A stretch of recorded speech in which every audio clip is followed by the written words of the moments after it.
কলকাতার ইতিহাসে খুনোখুনির ঘটনা অসংখ্য, কিন্তু কিছু কিছু খুনি এমন অন্ধকারে লুকিয়ে থাকে যা মানুষের মধ্যে আতঙ্কের সৃষ্টি করে। 1980-র দশকে মুম্বাই ও কলকাতার রাস্তাগুলো এমনই এক হত্যাকাণ্ডের সাক্ষী ছিল যা মানুষের মনে এক অজানা ভয় ও অজস্র প্রশ্ন রেখে যায়।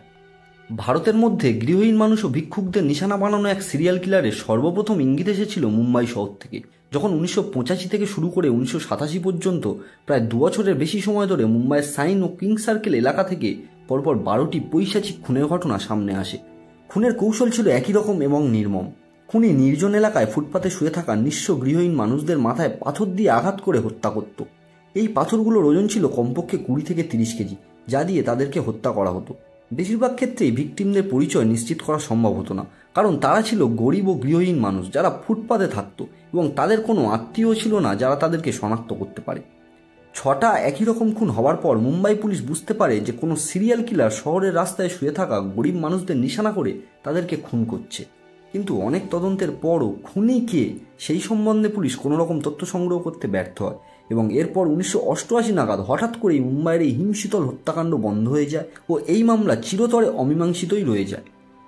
মুম্বাইয়ে ঘটা খুনগুলোর সাথে কলকাতা স্টোনম্যানের কোনো যোগসূত্র ছিল কিনা তা নিশ্চিতভাবে বলা যায় না, কিন্তু মুম্বাইয়ের আততায়ীর এবং কলকাতা স্টোনম্যানের খুন করার সময় খুনের পদ্ধতি ও শিকার বাছাই করার ধরন ছিল হুবহু একই রকম।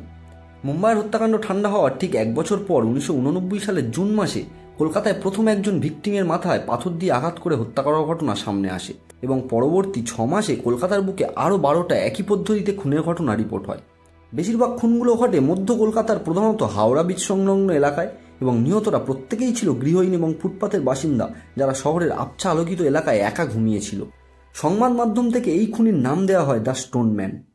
স্টোনম্যান কে ছিল, কেন সে এই খুনগুলো করছিল, এই প্রশ্নগুলো পুলিশ সহ গোটা শহরকে তখন এক জটিল পরিস্থিতির মধ্যে ফেলে দেয়। একের পর এক নৃশংস খুনের ঘটনায় গোটা কলকাতায় তখন ত্রাহি রব পড়ে যায়। শহরে ফুটপাতে বসবাসকারী গরিব মানুষদের মনে দাঁড়া বাঁধে অসহায়ত্বের ভাব, কারণ খুনি কে বা কারা হতে পারে সেই সম্পর্কে কেউ কিছুই জানতো না এবং সে কখন ও কোথায় তার পরের শিকারকে আক্রমণ করবে তাও ছিল সম্পূর্ণ অজানা। স্টোনম্যান কে ছিল তার পরিচয় উদ্ঘাটনে কলকাতা ও মুম্বাই উভয় শহরের পুলিশই বহু চেষ্টা চালায়। শহরের বিভিন্ন এলাকা থেকে সন্দেহভাজন ব্যক্তিদের গ্রেপ্তারও করা হয়, কিন্তু স্পষ্ট প্রমাণ না থাকায় তাদের প্রত্যেককেই ছেড়ে দিতে হয়। যেহেতু একটা ভারী পাথর বা কংক্রিটের স্ল্যাব মাথায় ফেলে খুনি তার শিকারদের হত্যা করছিল, তাই পুলিশ আন্দাজ করে আততায়ী সম্ভবত একজন লম্বা, সুগঠিত এবং শক্তিশালী পুরুষ। যদিও কোনো প্রত্যক্ষদর্শী না থাকায় হত্যাকারীর কোনো নিশ্চিত শারীরিক বর্ণনা পাওয়া যায়নি। এছাড়া স্টোনম্যানের খুনের মোটিভ কী ছিল তাও এখনও অজানা।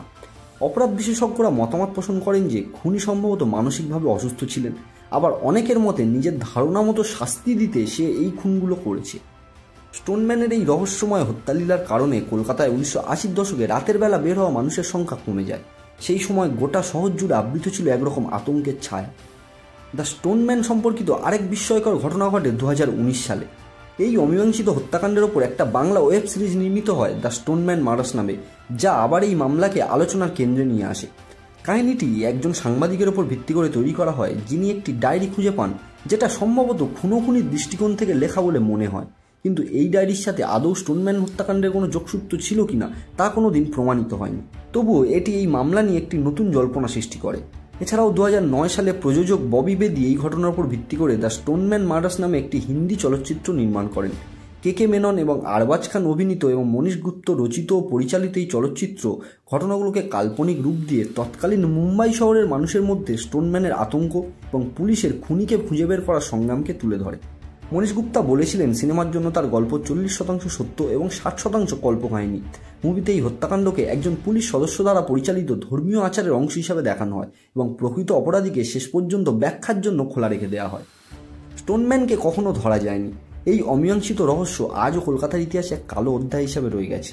এই মামলাটি দেশের গৃহহীন ও গরিব মানুষদের দুর্বলতা ও সুরক্ষা ব্যবস্থা সম্পর্কে প্রশ্ন উত্থাপন করে। আপনাদের কি মনে হয়, স্টোনম্যানকে কি কখনো ধরা সম্ভব হবে? কমেন্ট করে জানান।